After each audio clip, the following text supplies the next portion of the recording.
Joyeuse fête des mères à toutes les mamans du monde. Vous avez été nombreux à vous inscrire à ce jeu concours. Vous avez été nombreux à témoigner. Beaucoup d'amour et d'intérêt. Nos jurys ont eu les larmes aux yeux à la lecture de vos poèmes. Donc aujourd'hui, la sélection a été faite et 7 personnes sont actuellement en coulisses et n'attendent qu'une seule chose, c'est de venir sur mon plateau et de lire leurs poèmes à leurs mamans qui sont actuellement présentes. Donc avant ma leen di introduire, damay juste remercier suñu sponsor phare bi nga xamantene moy Patisen ñëw fi téwal ñu avec ses produits ay produits yu melni Chocopain, Congo jus, Congo café, Congo boisson chocolaté, Mami, Dolly, Adja ñëw fi également ak Adja vinaigre, Adja margarine et ak eau minérale bi nga xamantene moy eau minérale Aynou.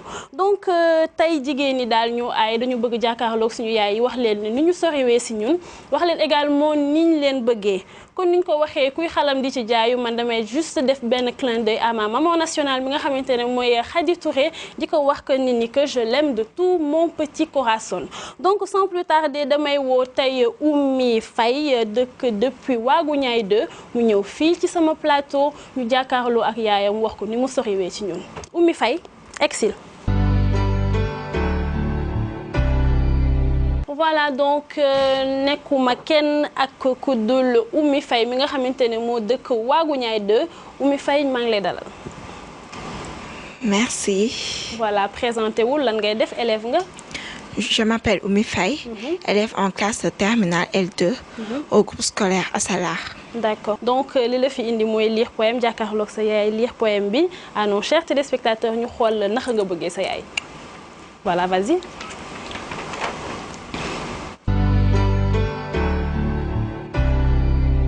À toi qui lis ce beau poème, une journée spéciale pour dire quelque chose de spécial à une personne spéciale.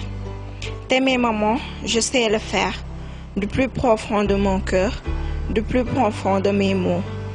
Mais t'aimer comme tu le mérites, à la hauteur de ce que tu mérites, jamais je ne le pourrai. Tu m'as porté 9 mois dans ton ventre, et c'est là où j'ai vécu ma plus belle histoire d'amour. Tu es le soleil de ma vie, la prunelle de mes yeux, la lune de mon cœur. Je t'aime pour toujours, je ne t'oublie pour aucun jour, tu es mon grand amour. Te amo, I love you, ti amo. Je t'aime dans toutes les langues. Bonne fête maman. C'est très émouvant, man duma def lenn lu ñu tàcc ko bu baax. Oumy lan moo la inspiré moo yi fu mu jógee danga ko lire danga ko sàcce ci benn écrivain naka la demee lu la inspiré. Dama toog ak samay xarit fekk publicité bi jàll ñu toog ñu ne pourquoi pas ñu essayer ñu toog di xalaat ku nekk di créer say mots ak message yi ma tàmm di envoyer léegi ma changé ko def ko pour sama yaay. D'accord, ça a été bien réfléchi. Est-ce que xalaatoon nga ne ni que yow un jour di nga mën a gagner? Est-ce que xalaatoon nga bi ngay bind que yow mënoon nga gagner yow? Xalaatuma ko woon vraiment. D'accord, léegi entre toi et moi dama bëgg nga jox ma benn anecdote boo vivre avec ta mère loo xamante ne daf la marqué nga dee ma ko ci micro bi bon je veux dire nga wax ko Sénégal bu ko dee nga wax ko Sénégal ñu dégg lenn loo xamante ne daf la marqué loo xamante ne yow ak sa yaay yéen a ko dund.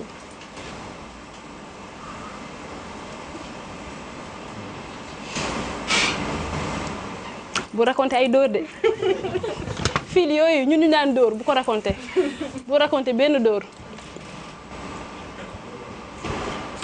Ben jour, wow. Autant j'étais au lycée John Fitzgerald Kennedy. Ñu def grève, ma wàcc dem géej ak samay copines sans tàggoo. bi ma demee ma photo et tout ma guddee ñibbisi. Waaw. Léegi bi ma ñëwee fekk sama yaay toog ci buntu kër gi. di la xaar. waaw ne ma foo ne woon ma ne ko dama demoon réviser. mu këf saag bi gis photo yi ma taxaw def ay pause. Après keroog daf ma dóor nag ba may bëgg a dee. ngay bëgg a dee. xotti photo yi. Après là ma comprendre que ni c'était juste pour m'enseigner parce que elle compte beaucoup pour moi su ko neexoon mu ne gaawul yëfu xale la mais jour boobu jàngal na ma lu bëri xam naa lan mooy présence su yaay envers doomam. ñamul sa yaram bi pour xool est-ce que saful xorom. yooyu noonu yaay di def di ñam sa di xool dafa ubbi saag bi daal. kii fekk ko fa gis photo yi. voilà donc man dama lay remercier Oumou, ce fut un plaisir wax ak yow mais attends une dernière question avant ngay dem tey fête des mères la tu as pu dire tout ça mais est-ce que au quotidien yow tu as le cran de t'adresser à ta mère xool ko ne ko maman je t'aime de tout mon cœur. pas chaque jour mais saa yi mu jullee maa ngi koy ñaanal. waaw d'accord léegi nag tey dama la jox occasion bi hormis le poème nga jàkkaarloog sa yaay ne ko je t'aime de tout mon cœur.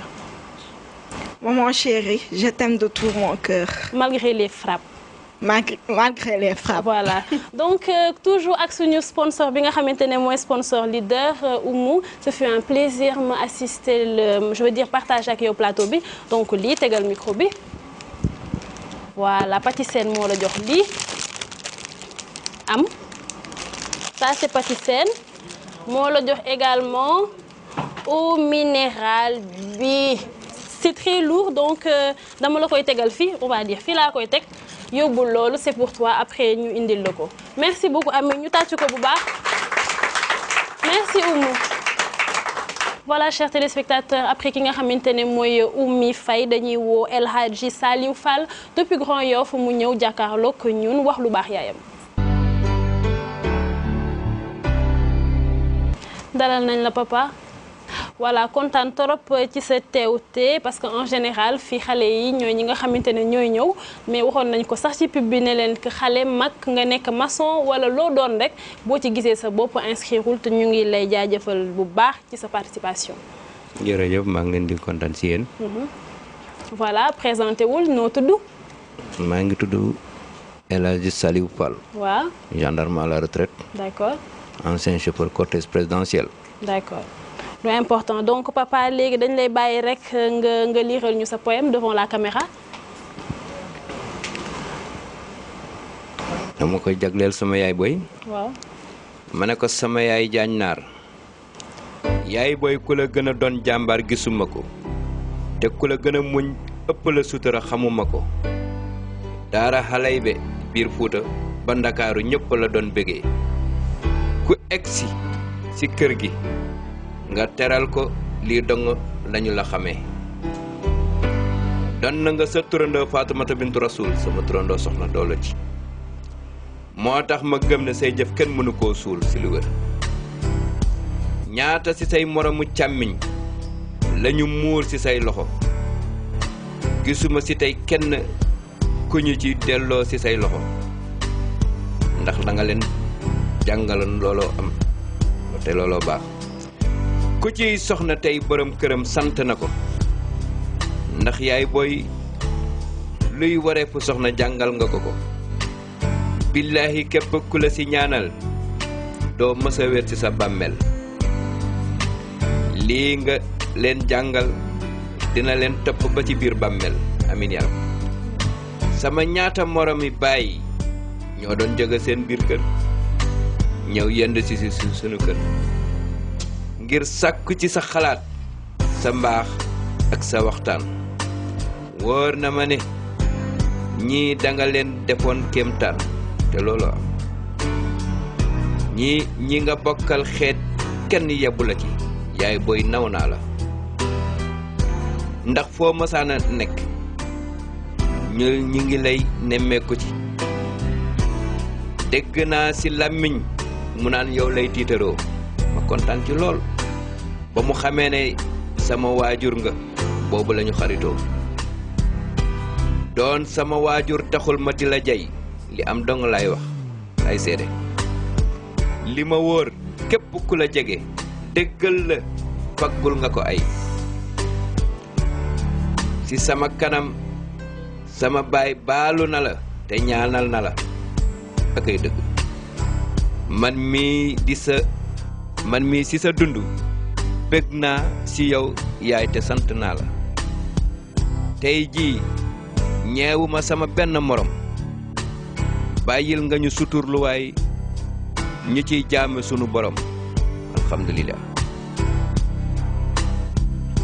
lépp lu ñu fi jaamu yàlla nañu ko bokk amin yaay boy dund nga ba dem yaay boy mësoo dog mbokk xamoo ko sax bés boo mësaana bëgg woowee ma soppey nabi sallallahu alayhi wa sallam ba tax na ma di la ñaanal nga gisee ko sunu sang bi santaat naa yàlla ba nga tëdd ci sama wetu baay mu di ma fàttali Ibrahima sa Arafat ndax fonkoon na la bëggoon na la soppoon na la yaay buur yàlla si yërmandeem dimbali ma yaay ak baay si benn bàmmeel ndax su ma leen di ziar wër xabru yu noppal na ma may sant tey ñaanal sama adjudant chef Ali Sall sa présidence ndax bu seen bàmmeel leeree nii moom moo ko taal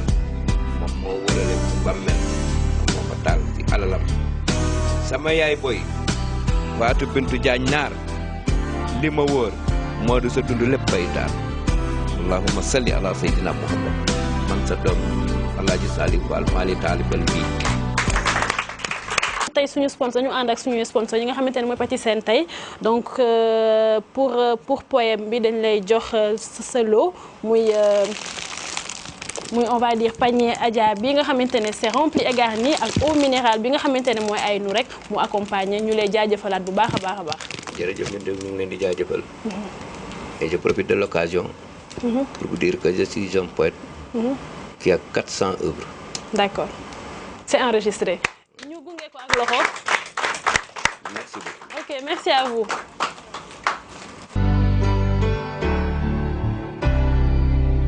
Voilà donc Pikine banlieue tey jii ci sama plateau damay accueillir rek ki nga xamante ne mooy Sène Mbaye mu jàkkaarloo caméra bi wax lu baax yaayam.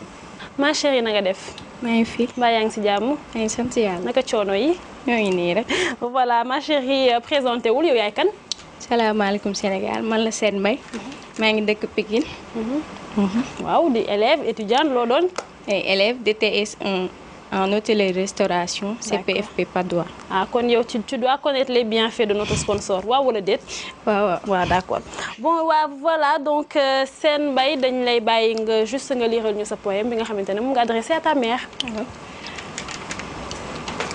Quand le jour dépend de l'innocence, ma vie dépend de la tienne. Tu as su combler le vide qui était en moi. Puisque grandir sans père c'est difficile, tu as été mon père et en même temps une mère qui aime voir son enfant heureux. Dans ma vie, chaque épreuve tu m'as soutenu. Merci pour les nuits de mes maladies, pour les soirées auprès de la lampe, quand tu retournes au tablé pour la soupe et le lait bien chaud, pour le feu qui salit tes mains, pour la lessive qui les gestes, tu as résolu facilement l'équation de sentiments, de tristesse, de rage qui était en moi. Mais, tout au long de ma vie, j'ai surmonté beaucoup de malheurs, que ce soit envers mes études ou ma vie. Tu m'as donné le goût de vivre, de me battre pour satisfaire tes désirs. Mais, si l'amour que je ressens pour toi était une religion, je te ferai mon prophète. Ta joie mon paradis, ta tristesse mon enfer. Et tes vœux ma lumière sur terre pour que tu sois comblé de bonheur. Étant l'étoile qui me guide dans ma vie, à travers tes beaux yeux et de tes douces paroles, et avec une épine de rose, je m'ouvrirai mes veines. Et avec mon sang, je t'écrirai, je t'aime maman. Ma chérie, bul jooy.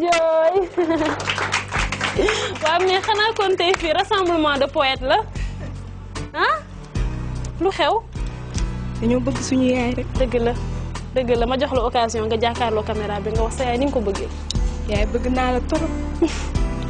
waa xaar on va dire lan moo la motivé ba nga bind poème bi. li ma motivé mooy sama yaay dafa sonn ci man. dëgg la loolu léegi moo ma motivé ma bëgg man su ma jàngee incha allah ba màgg ma teral ko ci ay digg naw la. waaw mais wax ma ni que rangooñu bonheur la. rangooñu bonheur la rassuré ma. billaay rangooñu bonheur. waaw mais bindoo sax ay maman quand tu m'as frappé yooyu noonu wala man rek may fàttali ko yooyu. sama yaay dóor yi musula dóor. déedéet.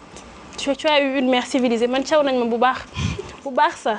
chaque jour mu wax yàgg na d'accord donc ma lay juste accompagner ak suñu sponsor yi nga xamante ne mooy Patisen di l'accompagner on va dire hôtellerie sax yow nga nekk. voilà lii pour yow la Faty Sène yow la fi nekkal donc dañuy def lenn lu dul encourager ko avec des applaudissements ak voilà donc sa ndox mu ngi lay fekk foofu eau minérale bi nga xamante ne mooy Aynou dafa xaw a diis nag dafa diis moo tax joxuma la ko allez merci beaucoup xaar Grand Yoff dañoo bëri tey sama plateau bi kon troisième personne bi nga xamante ne moom la ñuy accueillir tey mu nekk Grand Yoff dëkk tudd Mariama Gueye ci sama plateau voilà Mariama Gueye nuyu naa la. maa ngi lay fay. mbaa yaa ngi ci jàmm. maa ngi ci jàmm. col bi rafet na. merci beaucoup. voilà présenté wul yow lan nga élève nga étudiant nga. maa ngi tudd Mariama Gueye. élève au lycée Cheikh Jean Malamine Camara. d'accord donc Mariama ñu déglu la rek nga liiral sa yaay sa poème. À ma maman, ange de ma vie, pour dire merci à une mère battante, à celle qui m'a portée, à celle qui m'a donné la vie, à celle qui m'a allaitée, à celle qui m'a nourrie, à celle qui m'a élevée, à celle qui s'est privée de toutes les merveilles de la vie, rien que pour le bonheur et l'éducation de ses enfants.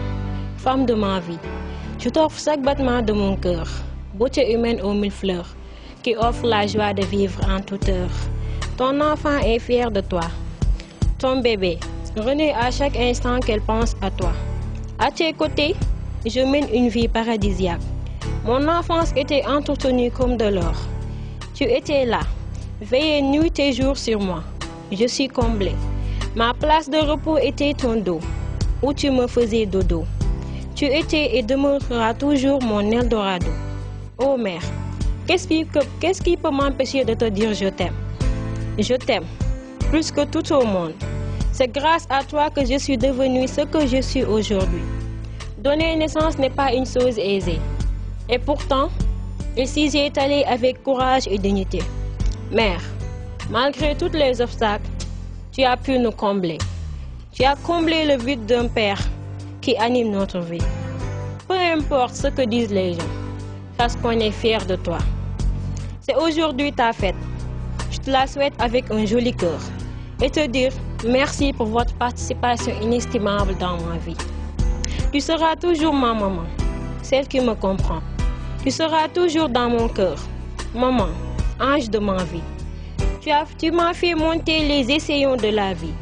Dans tes bras, j'ai connu la joie de vivre et le bonheur de caler en douceur. Mère, je t'aime, tant bien au-delà du temps, pour toujours et à jamais. Bonne et merveilleuse fête des mères. Bravo.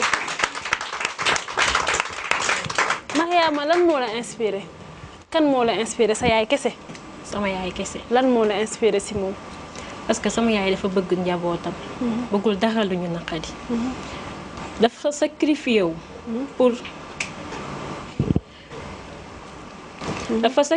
wu. pour rien que njabootam duñu manqué dara. malgré tous les obstacles défier na lu nekk.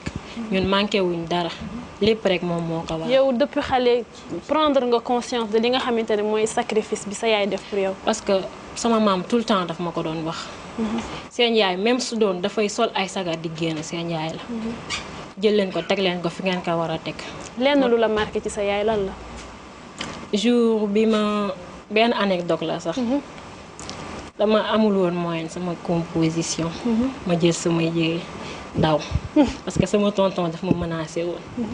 après noonu ma ñibbi guddi gi ma ñibbi si waat sama yaay jël ma au lieu que mu grondé ma affaire yooyu mais daf ma jël mu tombeeg feetu korité wax ma yow war ma yére bi ma jëndal loolu lépp motivé ma ni kii elle-même trop moo tax. malgré que amoo moyen motivé na ma ba instant yi macha allah maa ngi jàng ñeew ma sama benn morom ci ay. alhamdulilah donc Mariama dama lay yow bu 10 bi laa lay jox bi nga xamante ne dama ko parce que gis naa la yaa leen gën a costaud dama lay jox eau minérale bi nii comme ça tu pourras bien te désaltérer on va dire benn cocktail nga boole ci kangu yi ak eau minérale bi avec ta mère xam nga yooyu yu baax yooyu. avec beaucoup de terminer aussi j'aimerais remercier mes tantes. effectivement ma tante Ndayasso depuis Grand Yoff. à ma tante Khadissar. de Seynabou. à ma tante Sadio depuis Parcelles Assainies et aussi à mon père aux Parcelles Assainies. D'accord ñu ngi leen di remercier yéen ñëpp donc voilà donc dañ koy accompagner avec des applaudissements non kii demal sax di nga ko fa fekk parce que li dafa diis donc Mariama merci d'avoir participé. Voilà, donc Ndeye Thiané Gueye depuis Rufisque moom la ñuy woo waa Rufisque enfin waa Grand Yoff jël nañ ñëpp. Voilà Ndeye Thiané nuyu naa la. maa ngi lay fay. di la dalal. Merci. Bah, tu n'es pas trop stressée? Non, non. Tout va bien? Tout va bien. Donc voilà, donc présentez-vous. Bon, je m'appelle Ndeye Thiané Gueye, je suis élève en classe de première L2 au lycée Abdoulaye Sadji de Rufisque. D'accord, wonderful. Donc Ndeye Thiané duñu def leen lu déglu la nga liiral ñu poème bi nga xamante ne moom nga adressé à ta maman. À ma chère maman, ô mère, femme brave, femme pure, quand je te contemple, je pense à mon long séjour dans ton ventre qui a failli t'enlever de ce monde. Merci maman Khady, merci de m'avoir dorloté et bercé par tes chants merveilleux, les Ayonéné et les Samadom Samasopé, dont je me souviens toujours. Femme brave, femme vertueuse, si tout le monde m'apprécie et m'estime, c'est grâce à toi maman. Tu m'as indiqué la voie du salut et m'as fait prendre conscience de la vanité de ce monde. T'as vendu tous tes biens, les plus valeureux, rien que pour rendre heureux à tes chers enfants, Ibrahima, Alsan, Debo et Oumi. Donc, pourquoi devions-nous avoir peur si on sait bien que liggéeyu ndey añub doom yaay boy sama sëriñ sama xarit sama lampe bi may leeral. Ta petite fille te dit merci et prie Dieu pour qu'il te donne une longue vie afin que je puisse racheter tes biens vendus tout en te comblant d'attention et de largesse. Jërëjëf maman Khady dëgg yaay jàmbaar. daal yaa ñu defal cocktail de français et de olof nii. Traditionnel et de modernisme. Oui. De Kocc Barma et de Jean-Jacques Rousseau et de Hugo. Bravo. Donc lan moo la motivé? Ce qui m'a motivé plus, je peux dire que c'est mon amour envers ma mère. À part cela, moi j'aime toujours écrire des poèmes depuis mon enfance. Dès que j'ai vu l'annonce à la télé, je me suis dit pourquoi ne pas tenter ma chance, parce qu'un proverbe dit que la chance ne sourit qu'aux audacieux. Effectivement, effectivement. Léegi yow lan en fait à travers ce poème lan nga bëgg exprimer réellement à ta mère? Sama amour rek, sama amour rek envers elle. Ak Voilà. remercier ko rek. Remercier ko pour tout ce qu'elle a fait. di nga ko remercier di nga ko jox sa doom bu soobee yàlla. Donc Oumy du ma def leen lu dul accompagner la ak suñu sponsor yi nga xamante ne mooy Kangoo, Dolly. Tout ça pour te rafraîchir, pour togg yeeg añ ak reer yi ak eau minérale bi nga xamante ne c'est, on va dire que c'est très pur et c'est bon pour tout ce qui est stress et peau. Voilà.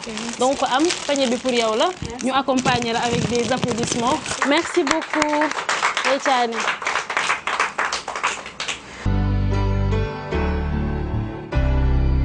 Voilà, chers téléspectateurs, ñu leen di rappeler ni que yéen a ngi seen plateau bi nga xamante ne la ñu jagleel les mamans tey maman yi ñoo aaye ñu ànd ak partenaires yi nga xamante ne mooy Patisen mu indi produit wam ay produits comme Chocopain indi na Kangoo jus indi Kangoo café indi Kangoo boisson chocolatée indi na Mami indi Dolly indi na Ami vinaigre bi nga xamante ne mooy Adja ak margarine Adja également maanaam Patisen daal wër nañu fu ne également duñu fàtte suñu sponsor bi nga xamante ne mooy établissement Falilou teew fii indi produit am bi nga xamante ne mooy eau minérale Aynou. Voilà, donc duma def lenn lu dul poursuivre sama jeu concours bi récital également de poèmes en l'honneur des mamans tey maman yi ñoo aaye. Donc damay juste woo ci sama plateau fête des mères ki nga xamante ne mooy Youssou Sonko mu ngi ñëw mu ngi jóge moom depuis Thiaroye-sur-Mer.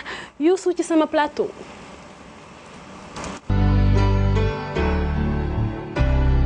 Voilà, donc Youssou Sonko nuyu naa la. maa ngi lay fay. D'accord, Youssou présenté wul. Man la Youssouf Sonko. Étudiant là à l'INSEPS, ma 4e année. D'accord. INSEPS quoi, il est formé professeur d'éducation physique. D'accord, Youssou ma gis la ne que yow ñëw ak papier. Non ñëw ak papier. Da nga ñëw parce ak que sa bopp. waaw ak sama bopp. Effectivement, voilà donc ñu déglu ñu xool sa xel sa bopp lan la ñu indil. J'ignore encore combien de fois t'ai-je empêché de dormir la nuit. Aujourd'hui, tu souffres encore de mes ennuis. Inutile de te demander pardon, car tu souffres d'un amour sans abandon. Amour qui jadis passait par un cordon. aujourd'hui par une sensation plus forte que ce cher cordon. Je t'aime, maman, même si tu ne le ressens pas assez fort. Je t'aime, maman, même si je ne te sers pas grand réconfort. Je t'aime si fort, maman, que je double sans cesse d'effort pour te mettre dans le plus grand confort, car tu es mon coffre-fort. Merci.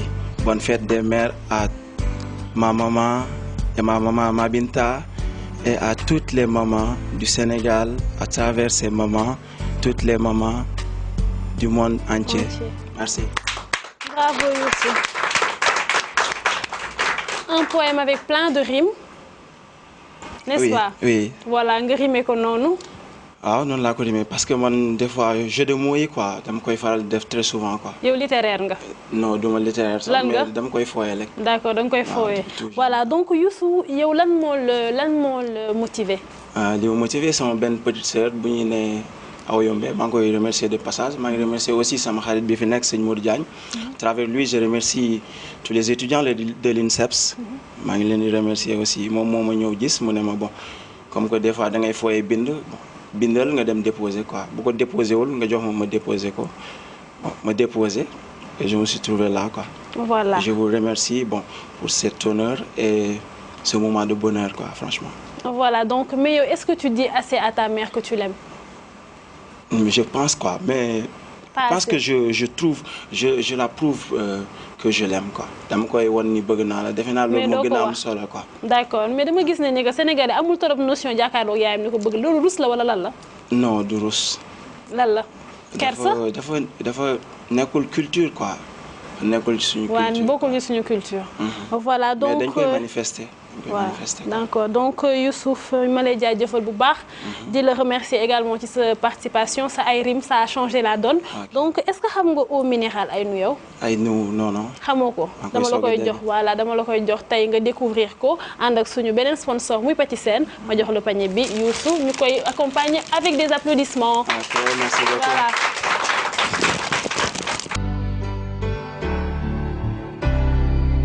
Voilà donc bi ñu bàyyee Youssou Badji mu dem damay juste nuyu ki nga xamante ne mooy Ndeye Marie Badji Youssou Sonko plutôt damay nuyu ki nga xamante ne mooy Ndeye Marie Badji nga xamante ne mu ngi taxaw ci plateau bi Marie comment vas-tu? Ça va bien merci. Tu vas bien? Tranquille. Pas trop stressée? Si un peu. Un peu. Mais pourquoi? C'est la première fois que je me présente. À la télé. Bah voilà, donc c'est parfait. Dis-toi que tu es parfaite. Donc, Neymarie de Mleba, juste lire ce poème. Déjà, tu écris très bien. Merci. Je t'en prie. Ok, avant de commencer, je veux juste dire Alhamdulillah Rabbi Alamin. Alhamdulillah Rabbi Alamin. Alhamdulillah Rabbi Alamin. Merci à toutes les mamans.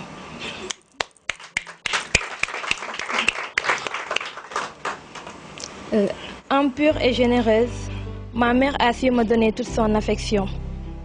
Merveilleuse. Ma maman est l'incarnation de la beauté.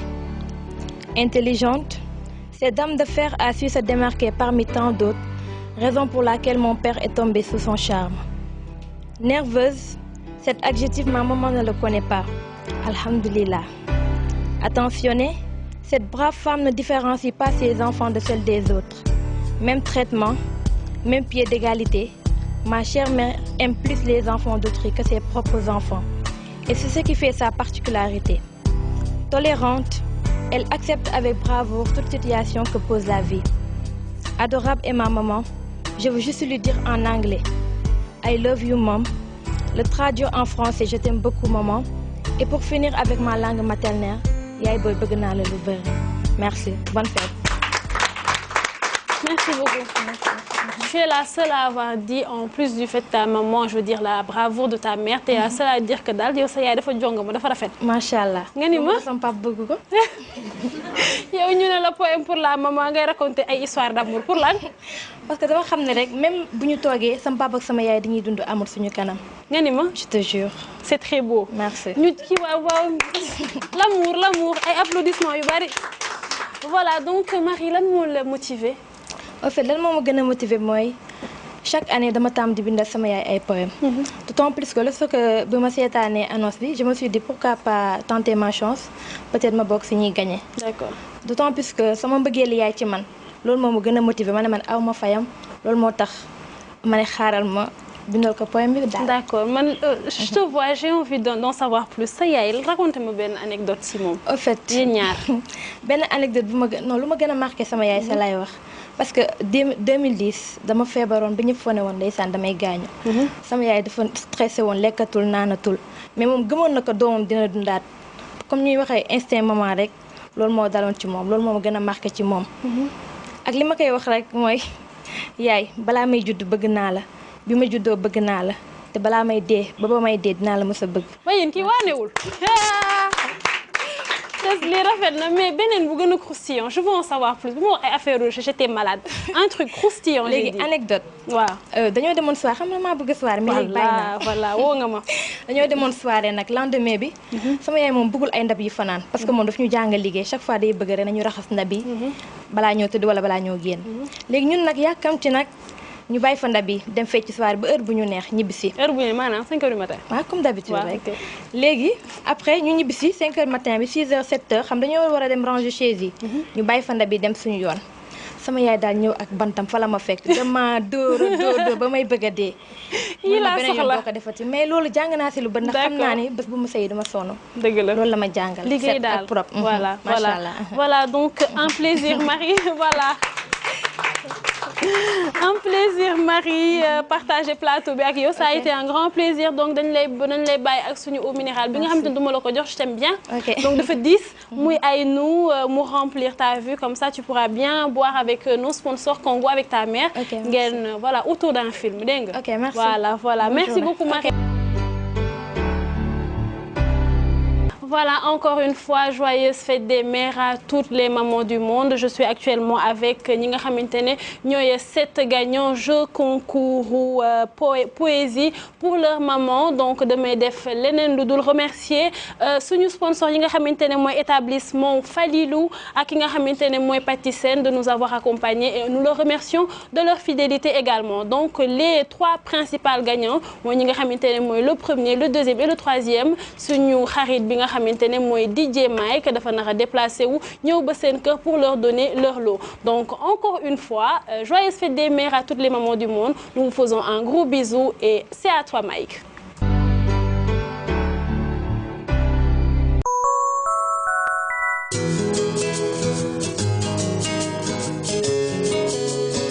Quand on refait le monde entre amis.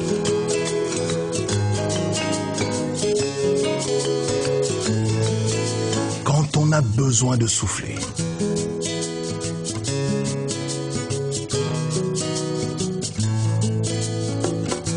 Quand on a un peu de temps à s'accorder. Quand on en a envie. Quand on veut un bon café, on doit pouvoir le boire à tout moment de la journée. Découvrez le plaisir d'un instant café avec le café Congo. Congo, le bon goût.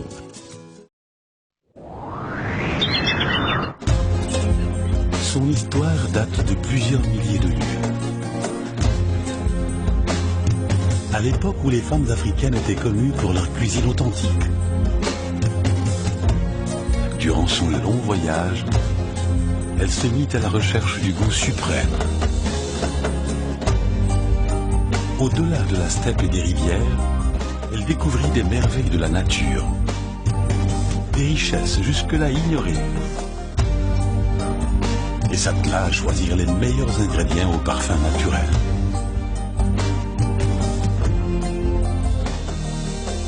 Arrivée au royaume, elle faisait l'objet de toutes les attentions. Partant de ses trouvailles, elle se proposa de préparer un mets légendaire à la gloire du grand roi. Dans un mélange d'art et de grâce, elle réalisa un chef-d'œuvre, un cocktail subtil d'herbes et d'épices au parfum et au goût alléchant, un cocktail qu'elle appela Mani.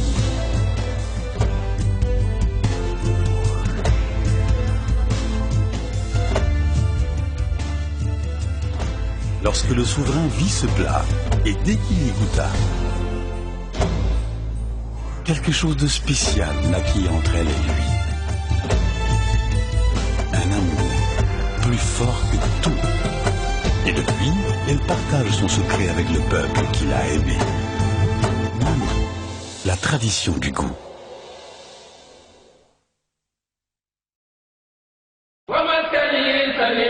Aynu di ndox mu set tey te sell jóge ca Touba Bogo dëkkub Serigne Fallou Mbacké lenn sig njabootam taxawal ko di ko defaree ci ab usine bu méngoog jamono ngeen mën ko am ci ay bouteilles yu 0,5 litre ak 1,5 litre ci ay njëg yu jàppandi jokkoo leen ak ñun ci 77 570 53 59 wala ci 76 644 71 14 Aynu ndox mu sell neex te ànd ak xéewal.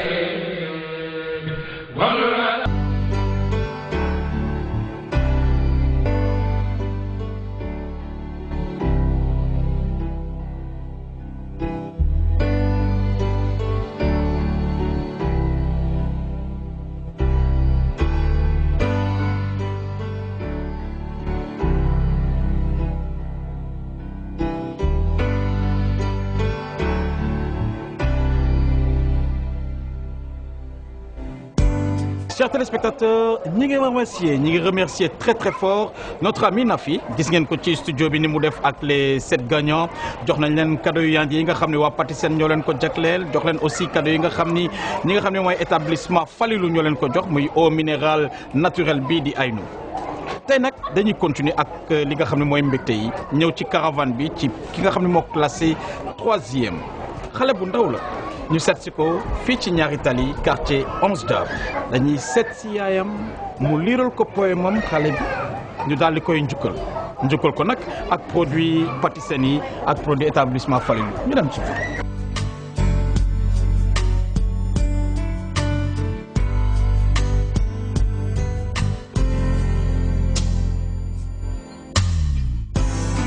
Asalaamaaleykum.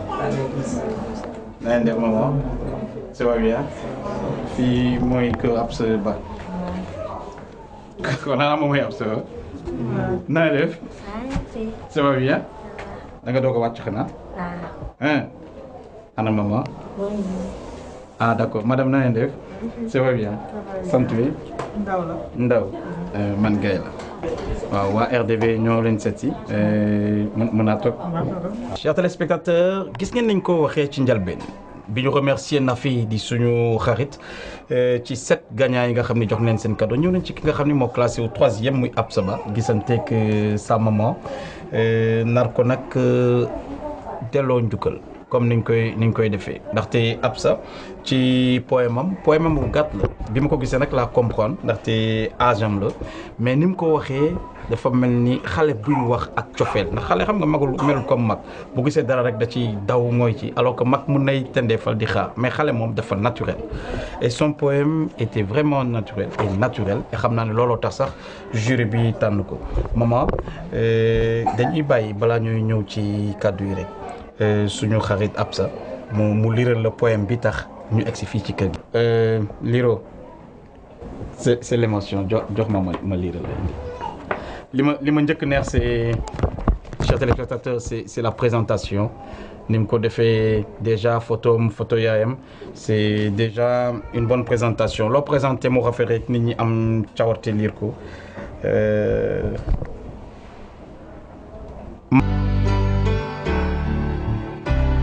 Maman, tu m'as désiré. J'ai grandi en toi pendant 9 mois. Et quand mon petit nez a pointé, de joie, tu as pleuré. Je suis toujours et aujourd'hui ta fierté. Tu sais m'aimer et me le prouver. Même si j'ai grandi depuis, je suis toujours à tes yeux ton bébé. C'est pour cela, ma petite maman, que je t'écris ce poème avec mon cœur plein de gaieté pour te dire encore une petite chose. Maman, je t'aime. moom li mu wax jarul moo la koy tekkil parce que defe naa ni ni mu ko bindee rek firndeen na cofeel bi muy yëg parce que xale li nga ko woon rek lay yëg cofeel bi nga ko woon rek la témoigner ci poème bi ma bëgg nga wax ñu rek lan nga xalaat ci li mu def nii ci bés bi nga xam ni moom lañ jagleel yaay moom mu am xalaatu def poème bi jagleel la ko. kontaan rek vraiment bett na ma parce que muy envoyé poème parce que man yóbbu ma mais yàgg na ko def nag depuis bi def jardin ba léegi chaque fête des mamans daf ma offrir cadeau. dañuy ànd ak suñu partenaires yi ngir rek cofeel bi mu am ba bind ko ci këyit def ko muy nekk poème ñuy ànd ak ay partenaires ñun tam delloo ko moom njukkal pour moom mu bégal la ñu ànd ceeg suñuy partenaires comme Patisen ànd ak madame Sène ak madame Decazes ñu daal di egsi voilà. asalaamaaleykum. maaleykum salaam. Comment ça va? Ça va très bien. maa ngi ci jàmm. moom mooy madame Sène ànd ak waa Patisen ak suñu xarit madame Decazes ñoom ñooy ñëw di la jox di la delloo njukkal di remercier Absa ci li mu bind poème bi jox la ko voilà mi ngi nii lii yëpp yaay borom xam naa moom nag madame Sène dina la ko expliquer madame Sène wax ko lan ngeen ko indil nii tey. ñun la waa Patisen ñu fi yónni woon pour ñu njukkal la si fête des mères bi ñu ngi lay wax jërëjëf Patisen nag ay produits moom ñëpp xam nañ ko xanaa lu ñuy répété waat rek andi nañ la chocolat bi jox la café Kangoo jox la Kangoo chocolaté jox la boisson bi nga xam ne mu ngi tëj dëkk bi moom teg nañ si vinaigre Adja jox la bouillon yoo xam ne moom ngay utiliser booy togg sa añ comme mami doole ak ami ñu ngi lay gërëm di la jërëjëfee bu baax di la ñaanal yàlla nga toog ba sa yeneen doom yi di la defal fête des mères. madame Ba gis nga dégg nga madame Sène li mu la wax yëpp mais des na parce que dañu ànd ak suñu beneen partenaire muy établissement Falilou ñoom tamit egsi nañu indi ñu li nga xam ne moom mooy eau minérale naturelle egsi kay xam naa ni qualité la.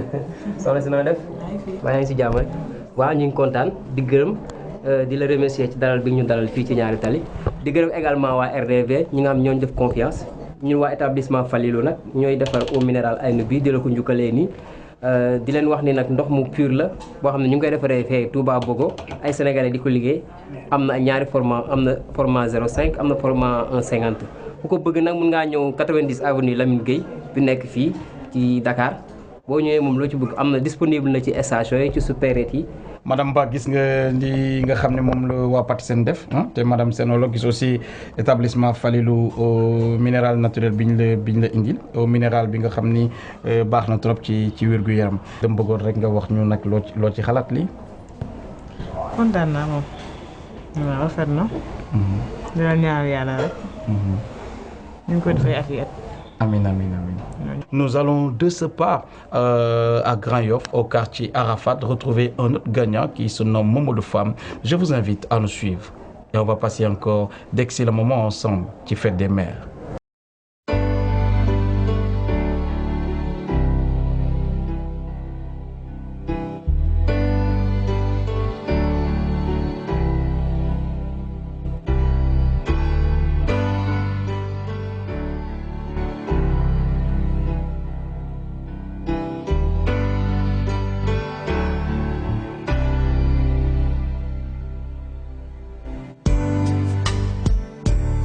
Chers téléspectateurs, gis ngeen ko ak suñu partenaire Patisen ak tous ses produits ak suñu partenaire établissement Falilou ak l'eau naturelle l'eau minérale naturelle Aynou ñu ngi fii nii nag fi nga xam ni moom mooy Grand Yoff quartier Arafat. Pourquoi?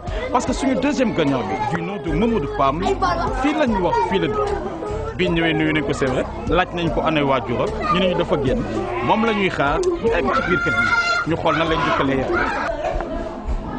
Assalamualaikum. Mamadou Pam. Wow, femme. Ah, femme. Wow. C'est Mamadou Femme. Moi, je disais toujours Pam.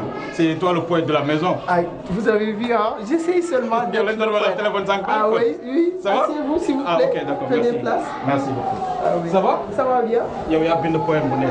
waaw maa ko bind. gis ngeen dafa génnoon de dafa génnoon maire ba. dëgg si waa RDV ñoo ñëwoon. waaw pour.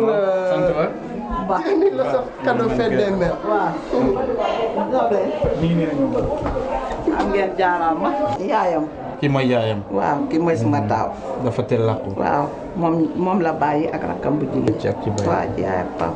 yow daal la am. lan nga ñu mën wax ci moom. ndax maamam ki jur papa mu ngi fi konoon dafa xaw a sori. moom dafa bind benn poème. ci biir poème bi mi ngi ciy wax ni nga ko jàppale. Chers téléspectateurs, nous allons écouter et regarder en même temps Mamadou pour ce joli poème qu'il a dédié à sa maman. Yaay Boy, en fait c'est sa grand-mère, mais ayant perdu ses parents très tôt, ñoom la jagleel li nga xam ni moom mooy poème bi mooy maamam bi nga xam ni moom moo ko weer tam koy woowee Yaay Boy. Mamadou. Toi maman, je t'aime. Quand je prononce ton nom, maman, Yaay Boy, je sens au fond de moi la douleur, la douceur, le bonheur du plus beau mot au monde. Nos discussions, nos chamaillements, nos disputes n'empêchent jamais d'esquisser ces mots. Maman, je t'aime.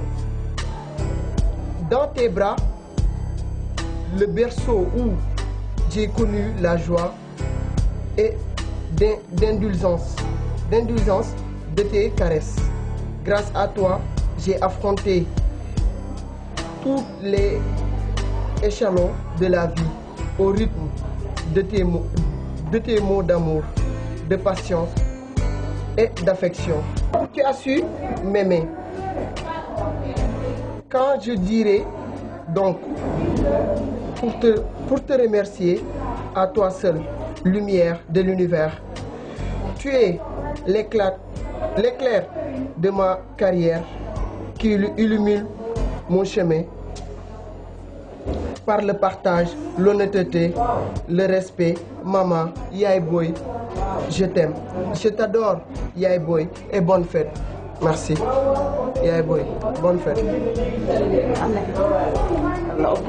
yal na la yàlla may ay at yàlla guddal fan yi yàlla may leen wér ñu fekke ko ñun ñëpp. Maman suñu xarit yi ñooy egsi ak seen teranga muy pâtisserie il ma teel. Assalamualaikum. Assalamualaikum warahmatullahi wabarakatuh. Waalaikumsalam. ñii ñooy pâtisserie. ñii ñoom ñooy établissement Falilou ñoo lay jox ndox bi. mën nga ko jox suma xarit. ñoom ñoo la jagleel teranga yi. damay bàyyi rek madame Decazes qui va prendre la parole pour expliquer un peu. Merci beaucoup Mike. Salaamaaleykum maam. na nga def. ça va. waa pâtisserie moo la ñëw may panier bi. te si panier bi dafa am produit pour petit déjeuner pour añ ak pour reer. am na Congo jus bu am vitamine B ak C. Adja margarine vitamine A ak E. Congo café, Congo boisson chocolatée, Chocopain pour nekki bi. pour añ bi am nga ami bouillon d'olive ak bouillon mami tamit. jox nañ la safal bi. kii jox nañ la vinaigre bi tamit. pour jàppale la ci lépp mu ngi jëm ci mbirum togg bi. ndaxte xam naa ne Mamadou bi du ko bàyyi ginnaaw de añ bi moom ak reer bi. ak reer bi. waaw maa ngi leen di gërëm. des na de maman. ndaxte suñu xarit mi ngi fi. représenté tamit établissement Falilou. Asalaamaaleykum Yaay Boy. maa lay sant di la gërëm ci dalal bi ñu dalal fii. waaw di sant waa RDV ñoom ñu jox confiance. ñun nag waa Aynu la établissement Falilou di defar eau minérale bi nga xam ni mooy Aynu. ñu koy defaree fii ci Touba Bogo. te siège bi nekk fii ci 90 avenue Lamine Gueye. waaw ñoo lay indil ndox mu sell bi di la ñaan nga di ko naan nag ndax dina guddal fan te dina wéral yaram. waaw bu ko defee nag kontaan nan nag ànd ak waa RDV ci la présenté nag Aynu bii nga xamante ne nii ndox mu sell la te neex. nga xam ne disponible na fépp ci station yi ci boutique yi ci supérette yeeg yëpp ku ko soxla daal moom mun ngaa dem ba 90 avenue Lamine Gueye boo laajtee rek foofu dinañ la woon fan la ñu koy jaayee. ok jërëjëf di leen sant. jërëjëf maman lii yëpp daal teraanga la. ñii moom mooy ndekki beeg añ beeg reer bi booy diigal wala nga bëgg désaltéré au Aynu moom la Mamadou mi indil ci bés bii nii. maa ngi leen di gërëm maa ngi leen di sant yal na place yëpp nekk place yi gën a kawe ci àdduna bi yàlla may leen xéwal bu bëri ak wërsëg bu bëri yàlla may leen njaboot gudd fan ak wér kontaan naa bu baax. kontaan naa bu baax. jërë ngeen jëf. jërëjëf ñu ànd ak sama sët bi. sa jëkkër bi. sa jëkkër bi. sama jëkkër bi. Chers téléspectateurs dañuy remercier suñu maman ndaxte moom mooy maamu Mamadou Fam waaye gis nañ ni yar na ko comme ni ñuy yaree sët yar na ko comme ni ñuy yaree doom ndaxte moom moo wuutu ay waajur bi nga xam ne dañoo teel génn àdduna ànd ceeg Patisen bi nga xam ne yàqu ci dara ak teraanga bi ñu indi nga xam ni tous les produits yu jigéen di soxla tous les produits yu jëm ci mbirum togg ci mbirum ndekki yëpp a ngi ci biir xale ak mag ñëpp mën ko jëfandikoo ànd ak ñi nga xam ne mooy établissement Falilou ñi nga xam ni ñoom ñooy joxe ndox bu sell bi di ay nu ñu defaree ko Touba Bogo ñoom la ñu àndaloon fii nii seet si suñu maman duñu def rek lu dul egg fi nga xam ni moom mooy Grand Mbao seeti soxna Cissé soxna Yaxar Cissé ñoom moom la ñuy seeti nii mu bëgg ñu ànd rek topp yoon bi egg ak moom ndaxte mbir mi jeexagul.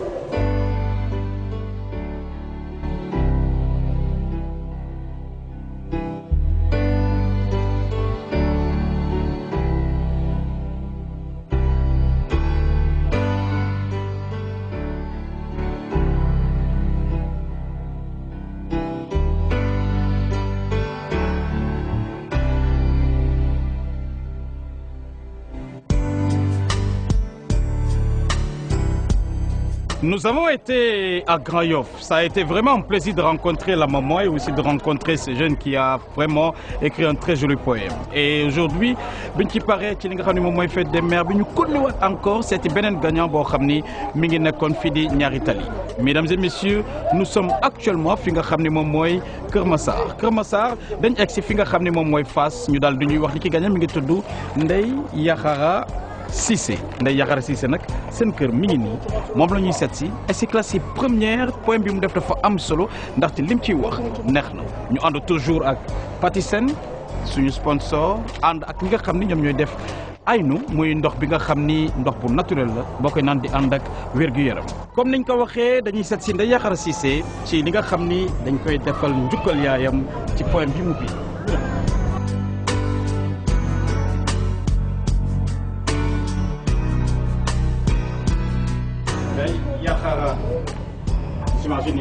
Ndeye Yaxara Cissé yaa bind lii de Patisen ak waa ndox aynu bi ngay dégg di delloo njukkal maman bi ndaxte li nga ko bindal dafa rëy ñu bëggoon ànd ak yow ci loolu ah merci.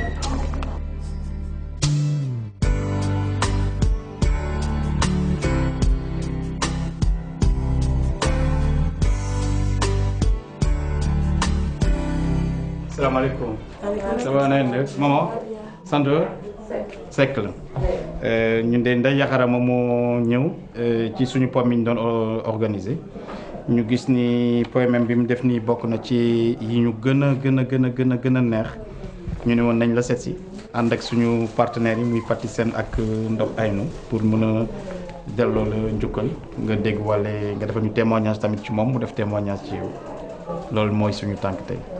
dañuy bàyyi chers téléspectateurs ngeen seetaan poème bi nga xam ni liiral nañ ko kii di suñu maman ki ko bind di Ndeye Yaxara Cissé ñu seetaan.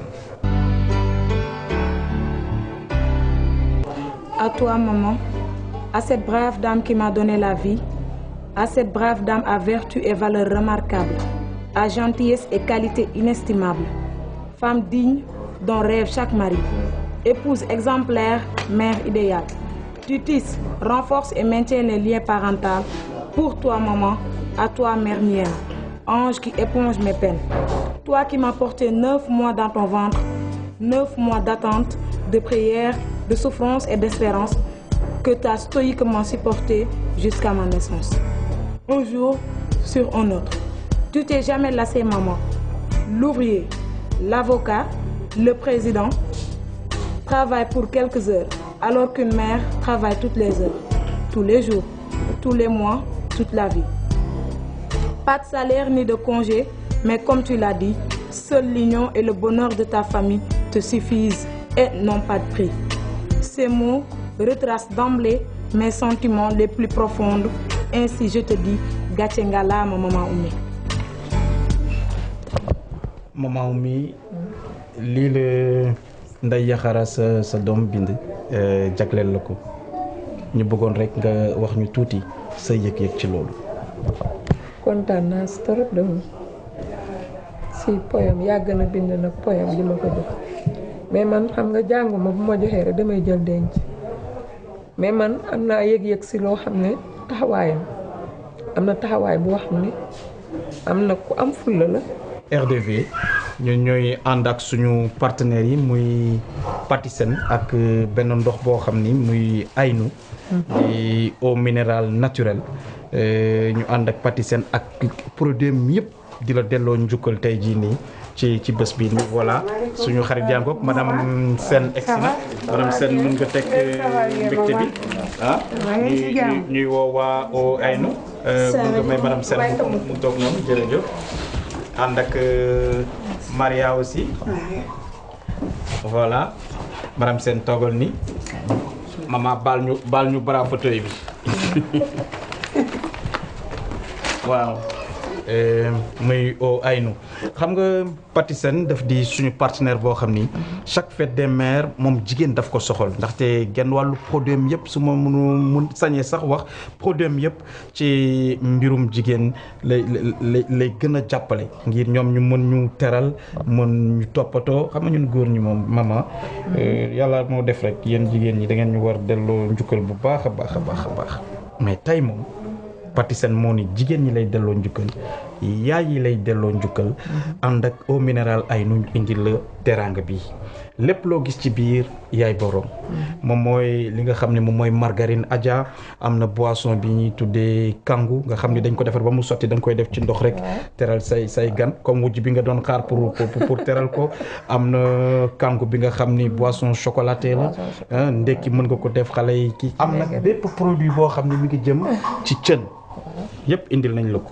muy dolli indil nañ la chocolat bi nga xam ni ñëpp xam nañ ko muy chocopin indil nañ la aussi vinaigre bi indil la ndox bi nga xam ni ñii boo rëgalee ak ñoom muy ndekki muy añ li ngay dégg léegi muy ndox Aynu ñii nag Ndeye Yaxara moom moo ko waral ñu la koy jagleel daal damay bàyyi rek suma xarit ki nga xam ne moom mooy madame Sène ànd ak Maria ñëw tey di la indil lii ñu wax la ci tuuti.